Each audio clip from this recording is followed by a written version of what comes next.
Isa ka na din katulad ko, anak. Anong ginawa mo sa akin, Nay? Kakaiba yung nararamdaman ko. Gusto mo malaman ang totoo, di ba? Isa akong diwata mula sa mundo ng Encantasia. Ha?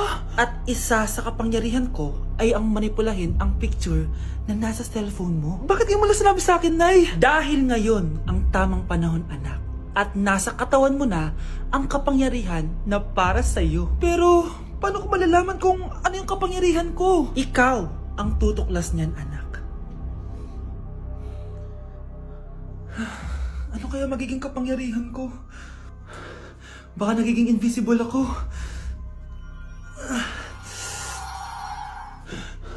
Hindi ako nawala. Baka kaya ko magpalutang ng gamit.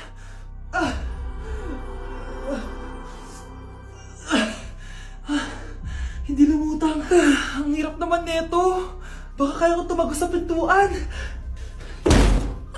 Aray, aray, aray. Aray. Natatay ako.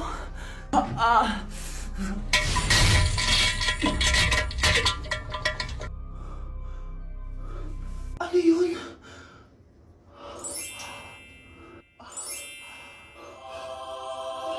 Ito ba yung kapangyarihan ko? Tumain ng ginto? Nay, alam ko na yung kapangyarihan ko. Tumatay ako ng ginto. Anak, uminom ka na maraming pampatae para yumaman na tayo.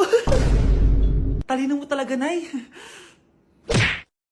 Kakarating lang namin dito sa Vietnam at ano pa bang gagawin natin? Titikim tayo ng convenience store food. Hello, umuulan, tara na. Guys, hindi humihinto yung mga sasakyan dito kaya tatawid ka talaga. Update guys, buhay pa ako at hulaan nyo kung nasan ako. O diba, walang ganyan sa Pilipinas. First time namin dito sa Vietnam. Kaya naman excited ako kung ano ba meron dito sa convenience store nila. Kita nyo naman, ang dami din choices dito. Guys, may paanong manok dito oh. Check out natin to. Guys, parang asarap na tong Nutella banana oh. Guys, tignan nyo hotdog dito oh.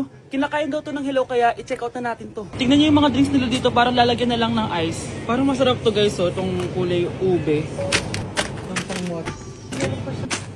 Hala guys, may Vietnamese oh. Sarap! Check out ko din yan. Grabe, bakit ang mahal? 345,000? Tikman na natin. Una natin tong Nutella banana.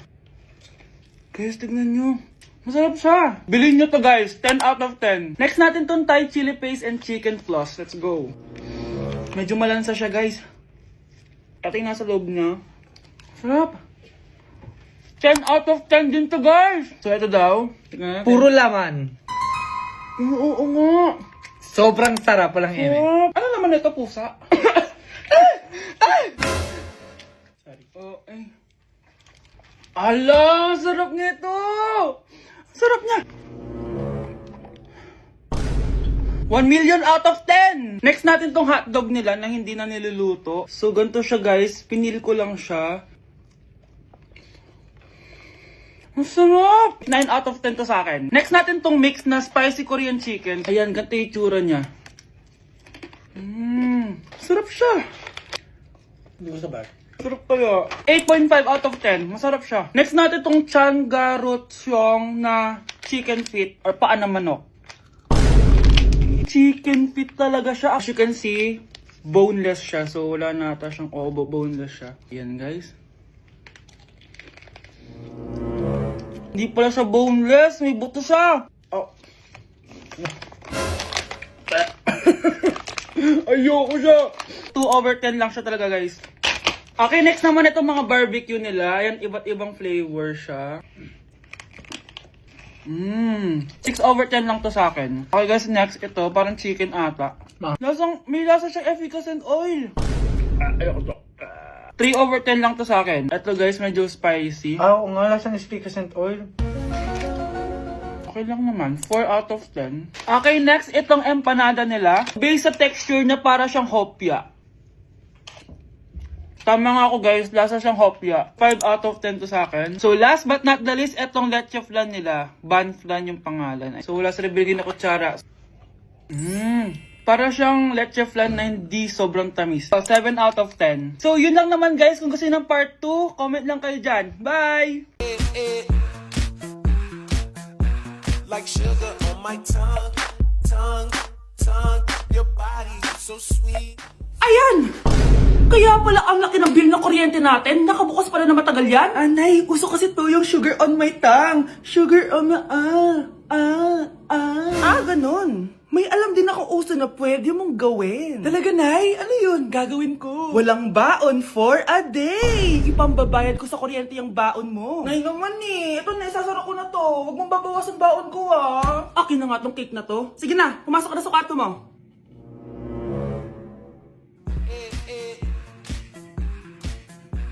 Like sugar on my tongue. I wouldn't change a thing, so glad you're back again. I'll never forget you. They said we never make it, my sweet joy. Always remember me.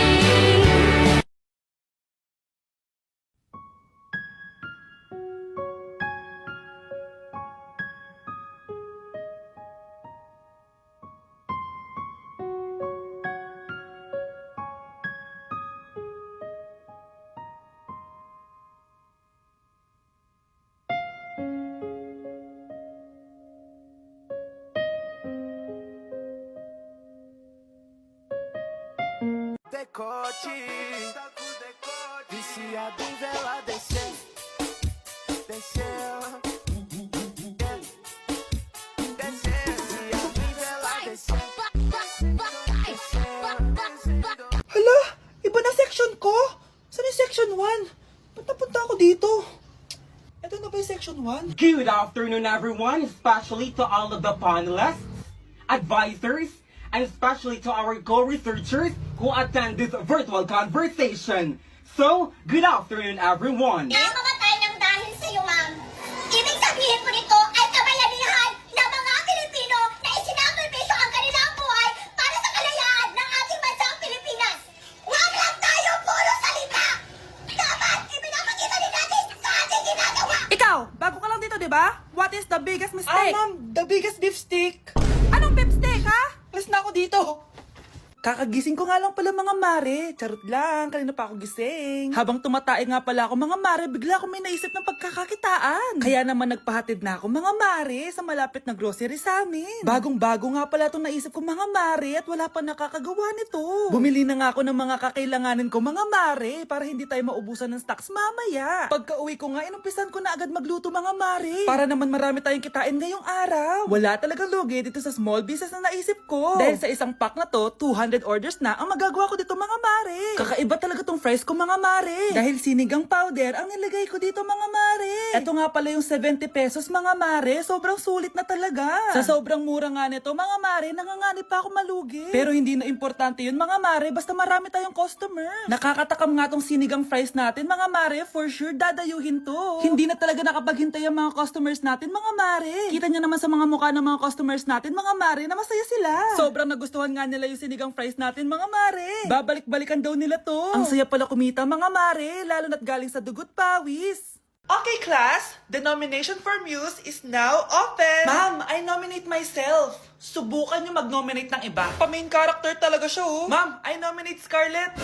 Hala, maglalaban sila. Ooh, ang dalawang magkaribal. Ay nako, for sure mananalo ako. Let's fight fair and square. Okay, we have 2 candidates. Unang tanong, anong meron sa inyo na wala sa kalaban nyo? Ang bagay na meron ako at wala siya ay yung mga mansyon namin. Mamahalin namin na sasakyan, mga luxury bags, for sure wala siya nun. Ang bagay na meron ako at wala siya ay ang mga taong nagmamahal at sumusuporta sa akin. My family, my friends. Walang kwenta ang yaman kung walang nagmamahal sa'yo. Oh, burn! For my final question, bakit ikaw ang deserving maging muse? Obvious naman, di ba? Maganda ako, sexy ako. Ano pa bang hahanapin niyo sa akin? I believe that being a muse is being a good role model.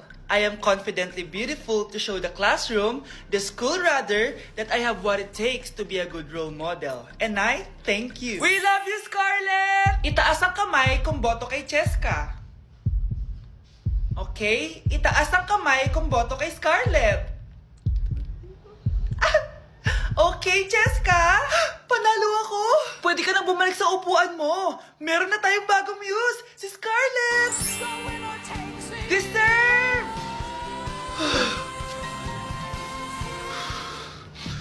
Hello? May ipapatumba ako sa'yo.